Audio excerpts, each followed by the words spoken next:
کیا ان لوگوں نے اللہ کی مخلوقات میں سے ایسی چیزیں نہیں دیکھی جن کے سائے دائیں سے بائیں کو اور بائیں سے دائیں کو لوٹتے رہتے ہیں، یعنی اللہ کے آگے عاجزی سے سجدے کی حالت میں رہتے ہیں؟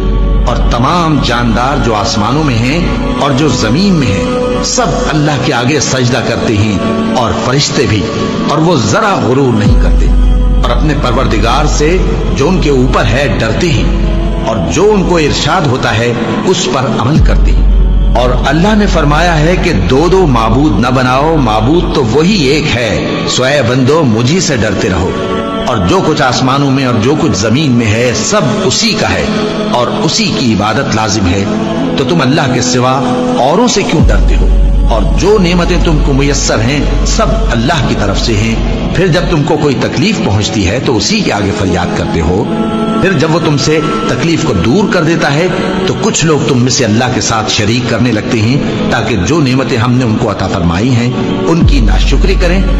تو مشرکو، دنیا میں فائدے اٹھا لو، پھر ان قریب تم کو اس کا انجام معلوم ہو جائے گا۔